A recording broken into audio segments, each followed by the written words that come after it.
ঐতিহ্যবাহী ইসলামী সাধক হজরত শাহজালাল রহমতুল্লাহ আলাইয়ের ৭০৬তম বার্ষিক ওরস শরীফ এবার পালিত হচ্ছে এক ভিন্ন আবহে। তাহলে চলুন জেনে নেওয়া যাক কি সেই পরিবর্তন। সাধারণত হিজরি সনের জিলকদ মাসের ১৯ ও ২০ তারিখে এই ওরস অনুষ্ঠিত হয়। চিরায়ত প্রথা অনুযায়ী ওরসের আনুষ্ঠানিকতা শুরু হয় সকালে মাজারে গিলাফ চড়ানোর মাধ্যমে। তবে এবারের চিত্র কিছুটা ভিন্ন। মাজার কর্তৃপক্ষ ছাড়া অন্য কাউকে সরাসরি মাজারে গিলাফ ছড়ানোর সুযোগ দেওয়া হয়নি।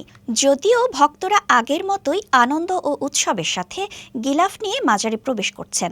অন্যান্য বছরগুলোতে ওরস উপলক্ষে মাজার প্রাঙ্গণ দিন-রাত ভক্তদের পদচারণায় মুখরিত থাকত।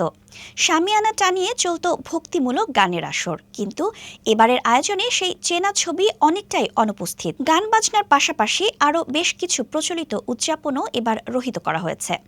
ওরসকে সামনে রেখে ভক্ত ও আশেকানরা শনিবার থেকেই এই মহান দরবেশের মাজার প্রাঙ্গণে আসা শুরু করেন।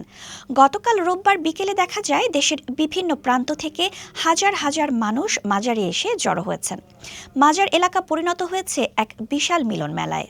মাজার কর্তৃপক্ষ জানিয়েছে, ওরসে মিলাদ মাহফিল, জিকির আসকার এবং খতমে কোরআনের আয়োজন ছিল গতকাল গভীর রাত পর্যন্ত।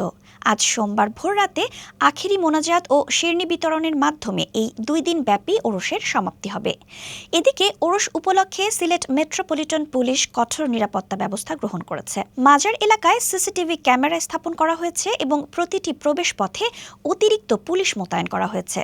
সাদা পোশাকেও আইনশৃঙ্খলা রক্ষাকারী বাহিনীর সদস্যরা নজরদারি করছেন। এছাড়াও মাজার কর্তৃপক্ষ নিজস্ব উদ্যোগে শতাধিক স্বেচ্ছাসেবক নিয়োগ করেছে।